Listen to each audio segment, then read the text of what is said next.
5 things that are gonna become more expensive in Venezuela in the next 10 years. Today we discuss.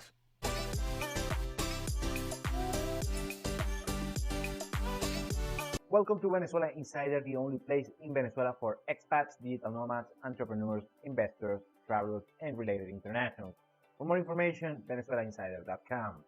So right now, Venezuela is on a particular situation after an 80% GDP collapse that halted on 2018 and starts seeing a recovery since formal recovery since 2021, just after COVID. 2019 was kind of a hopeful year, but yeah, hot during COVID. Anyways, during that 80% GDP collapse, the Venezuelan economic situation became very dire for most Venezuelans. Most Venezuelan peasants got impoverished back then, their purchasing power reduced significantly, and also we had a big diaspora of around 7 billion people. Anyways, that created a lot of mutation and distortions on the Venezuelan market, supply chain, prices, and so on.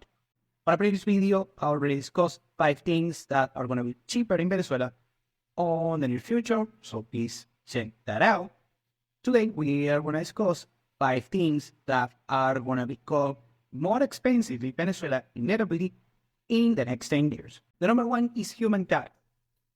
Of course, one of the consequences of this 80% GDP collapse is that salaries and average compensation collapse amongst the average Venezuelan. At some point, the minimum wage was around $5 per month. But since a couple of years, that has not been the case. That's just the peg, the anchor, in order to negotiate a contract and the compensation summary. But in practice, the average salary in Venezuela, the average minimum wage, is around $200 per month. That's what the private sector pays for the low-end salaries. And also, even in the public sector, for people that they need to have in the payroll, they have to pay at least that. Of course, they do it with particular structures and payroll gymnastics, like using bonds and some other compensation. But at the bottom line, that's what an average worker makes. The issue is that afterwards, the salaries are not better. I'm talking for a manager role, the average monthly compensation is around $1,000 per month. So still, it's a good salary for Venezuelan standards, but it's a very low salary for international standards, considering that a manager and someone very well prepared with college education and a particular skill set and experience making only $1,000 per month, is something inconceivable.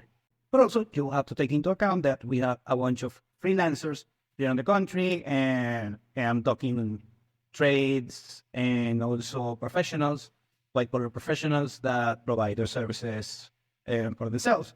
They don't have a particular salary, but the compensation comes depending on their particular business and occupation. So the bottom line is, as long as the Venezuelan economy and the Venezuelan GDP recovers, the purchasing power of the average Venezuelan is going to recover, but that also means that the human capital is going to get better compensated for their efforts and their services in years to come. Number 2 is real estate. Real estate in Venezuela is actually getting expensive already on the good markets. Yet again, 80% GDP collapse, of course, that trickled down to the real estate market that started a recovery on the good markets since 2019, halted that particular bullish tendency to recover, and since 2021 is just taking off on the good markets. And you have to understand what is a good market in a good property in Venezuela. And that tendency doesn't has a sign to stop anytime soon. And also the other, let's say the second and third tier markets in Venezuela that might catch up as well on the next few years. I'm seeing it on a handful of markets right now. So the bottom line is that real estate is going to become more expensive in years to come. And in the gold markets, it's going to become way more expensive, probably unreachable.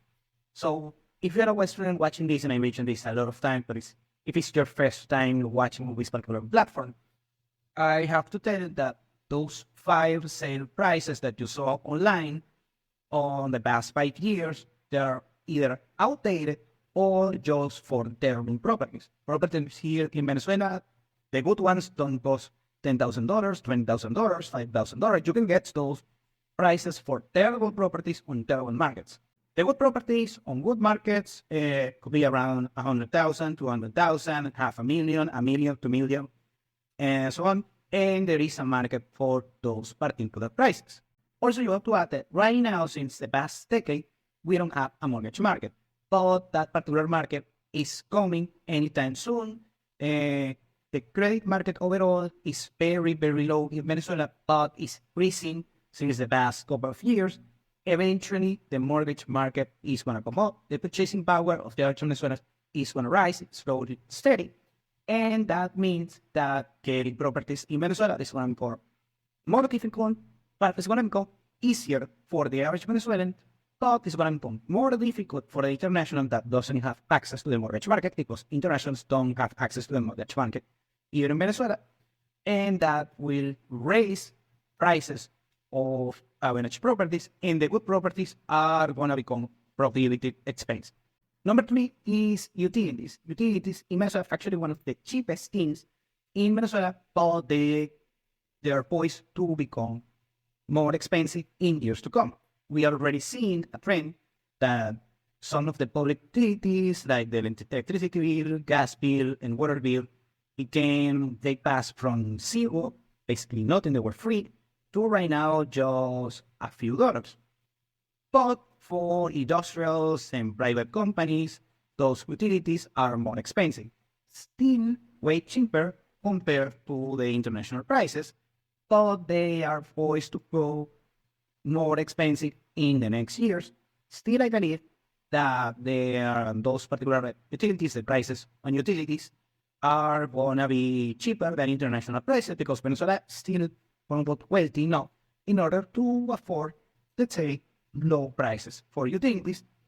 But since is maintaining these particular utilities and services that are lackluster, I have to say, but still give you a very good ROI, because the service is lackluster, but also is almost free for most Venezuelans. But this price, the quality, the service is going to go from lackluster to mediocre, something of that nature. But the prices are going to go from almost free to still low compared to international standards, but way more expensive compared from today's standards, and of course, way more expensive compared to the basically free prices of past years. Number 4, and this is my favorite industry, are professional services. Professional services are not cheap in Venezuela, the good ones, I'm talking the good ones, and they are going to become expensive years to come. And in this particular case, I can talk from my own experience. For instance, here on my particular platform, my services are going to rise on next year. So if you want to hire me, I'm doing what is still cheap right now in 2024. And the bottom line is that getting good professional services in Venezuela is not easy. And I can tell that from experience, because I also have to work with other professionals and white-collar individuals. What happened is that in Venezuela, I explained this many times, professional services are not very appreciated, but they are needed on particular cases. Lawyers, doctors, accountants, dentists, you name it.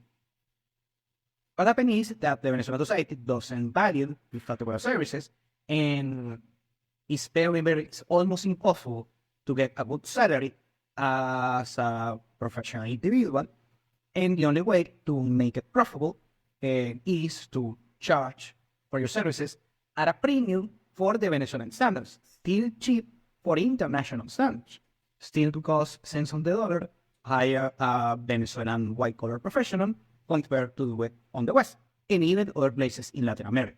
Also, you have to add that during, yet again, the 80% GDP collapse, and a handful of years prior to that 80% GDP collapse, and a few years after the 80% GDP collapse, you had that it was non-sustainable for a particular white-collar professional to maintain their particular learning curve, development curve on the particular profession in order to be a good competitive top-tier a professional, white collar professional, you have to continue first working every day and also uh, maintain your education and preparation and going to courses and training courses and reading and investigating and research on your particular field in order to be up to date with the tendencies of your particular profession.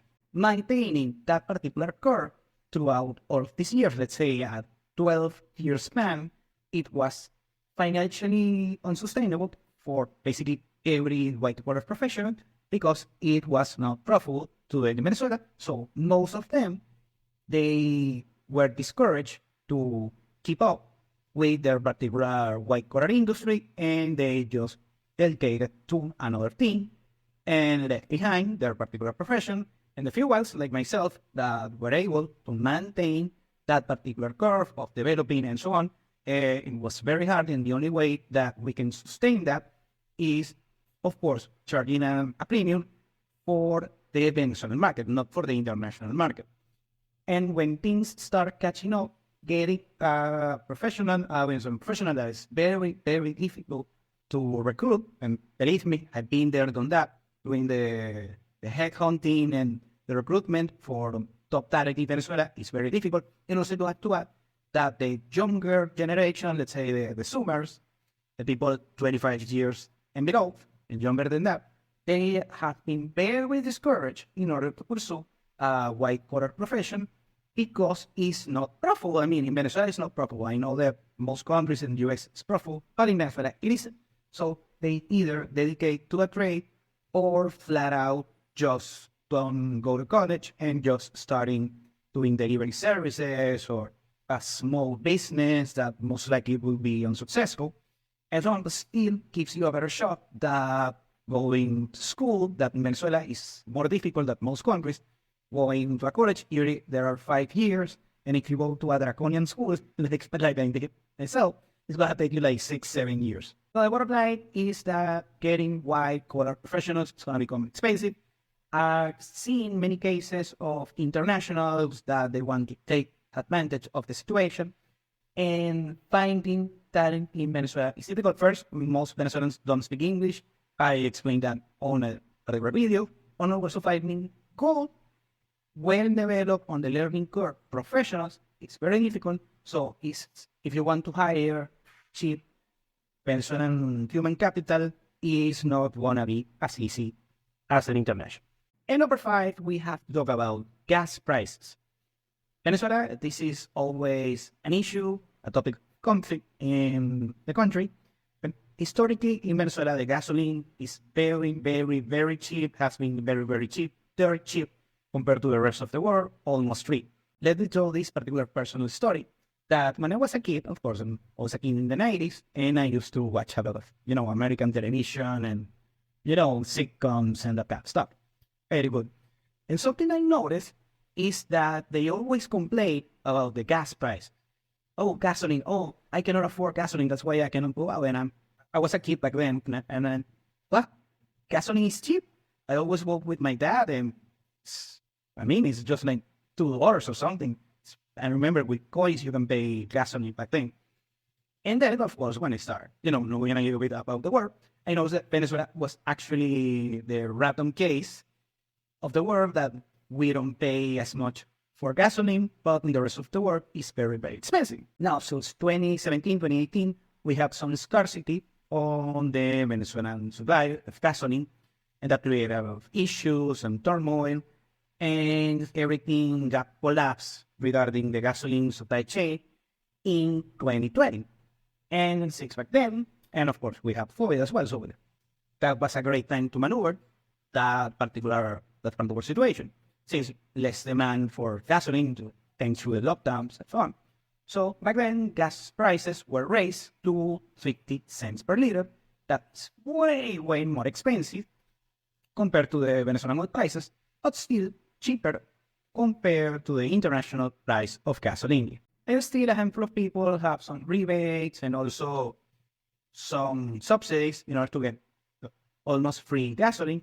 Still more citizens, especially in companies, they need to rely on the private service of gas, gasoline, diesel, that kind of stuff, that is charged on a premium for the Venezuelan market.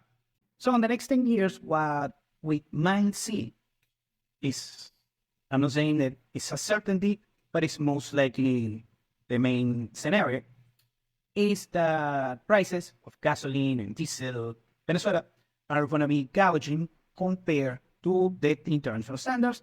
I still believe they are going to be lower, let's say 20-30% lower compared to international prices, but it's going to be more expensive compared to the domestic market in the historic domestic market in Venezuela. Thank you for watching Venezuela Insider. Please like, share, and subscribe. Follow us on social media. If you want to work with us, VenezuelaInsider.com. Thanks again and have a nice day.